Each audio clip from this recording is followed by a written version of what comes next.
Hey hello everyone, তোমরা সবাই কেমন আছো? আশা করছি ভালোই আছো। আমিও ভালো আছি।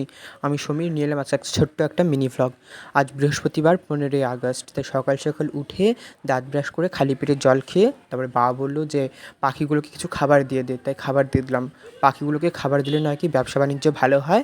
তাই পাখিদেরকে খাবার দেওয়ার পরে নিজেদের ব্রেকফাস্টের জন্য চা বসিয়েছি। চা আর নিমকি। মা বলল তুই চাটা বানা, আমি গিয়ে নিমকি আর বন নিয়ে আসছি। তা আমি চা বসিয়ে দিয়েছি, এদিকে মা চা নিমকি আর বন নিয়ে এসছে। তাই চা আর নিমকি খেয়ে চলে গেলাম মুক্তা দিদির বাড়ি। এই যে দিদিভাই, মানে আমার দিদিভাইও বলা চলে, বান্ধবী বলা চলে, বেশিরভাগ দিদিভাই। মানে এদের বাড়ি এলাম। তারপরে এখান থেকে আজ যেহেতু বৃহস্পতিবার, বাড়িতে তো বৃহস্পতিবার লক্ষ্মীবার, তাই পুজো দিতে হবে। তাই একটা আমের পল্লবও ছিঁড়ে নিলাম আমাদের বাড়ি থেকে। রাস্তা দিয়ে আসার পথে দেখি অনেক দোপাটি ফুল ফুটেছিল, তাই দোপাটি ফুলও তুলে নিলাম কতগুলো। আজ বৃহস্পতিবার, বাড়ি থেকে স্নান করে তারপর পুজো দেবো। চলো বাড়িতে এসে তারপর স্নান করে ঠাকুরকে পুজো দেওয়ার জন্য বসে পড়েছি। এই যে ঘটের মধ্যে একটা স্বস্তিক চিহ্ন আঁকছি এখন। স্বস্তিক চিহ্ন আঁকতে আঁকতে ঠাকুরের নাম নিচ্ছিলাম। ঠাকুর যেন আমি ভালোভাবে পড়াশোনা করতে পারি, আমি যেন ভালোভাবে চলতে পারি, এগুলো ঠাকুরের কাছে কামনা করছিলাম।